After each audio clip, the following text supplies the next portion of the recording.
এগুলো হচ্ছে আঙ্গুর গাছ, কারণ চায়নাতে প্রচুর পরিমাণে আঙ্গুর হয়। তো দেখতেই পাচ্ছেন আমাদের দেশে যেমন সচরাচর বাড়িতে আমাদের গেছে লাউ, কুমড়া অথবা এনাদের ভিন্ন যে গাছগুলো আছে সেগুলো লাগাই। এইখানে কিন্তু দেখতে পাচ্ছেন এগুলা আঙ্গুর ফলের গাছ লাগিয়েছে। বাসার সামনে টবে করে কিন্তু ফুল গাছও লাগিয়েছে, সুন্দর টবে করে কিন্তু সুন্দর সুন্দর ফুল গাছ লাগিয়েছে। সো এখানে যে কেউ চাইলে এসে কিন্তু ছবি তুলতে পারেন, এটা সবার জন্য উন্মুক্ত। এমন না যে এখানে আসা যাবে না, এইখানে আসা যাবে, এটা কোনো সমস্যা নেই। এখানে এটা এটা মনে হচ্ছে মাটি দিয়েছে, কিন্তু দেখতে পাচ্ছেন। সো তো বাসাগুলো প্রাচীন হলেও কিন্তু আধুনিকতার যে ছোঁয়া সেটা কিন্তু রয়েছে। তার মানে তৎকালীন সময়েও মানুষ কতটা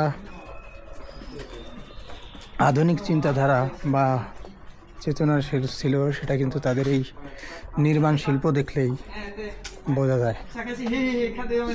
এখন দেখতেই পাচ্ছেন এখানে কিন্তু এরা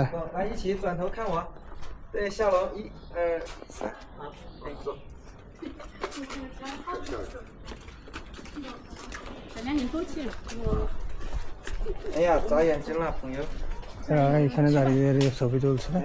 ওই বাইরের দোকানে ট্রেডিশনাল যে পোশাকগুলো পাওয়া যায় সেইগুলো ভাড়া নিয়ে এখানে কিন্তু একটা সাইকেল রিপেয়ারিং শপ রয়েছে, দেখতে পাচ্ছেন সাইকেল রিপেয়ার করছে।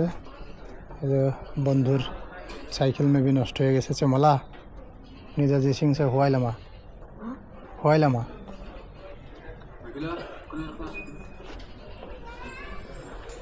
সেখানে কিন্তু একটা, তার মানে এই জনপদে যেহেতু এখনো মানুষের বসবাস রয়েছে সেজন্য এখানে কিন্তু মোটামুটি সব কিছুই রয়েছে। কারণ আমি যখন ঢুকলাম ভিতরে তখন কিন্তু দেখতে পেলাম যে বেশ কয়েকটা দর্জির দোকান এবং একটা, এটা কি বলে, হার্ডওয়্যার, ওই টাইপের একটি দোকান, জ্বালাই মালাই সব কিছু করা যায়। এবং এইখানটাতে আবার দেখতে পেলাম একটা সাইকেলে সারার দোকান।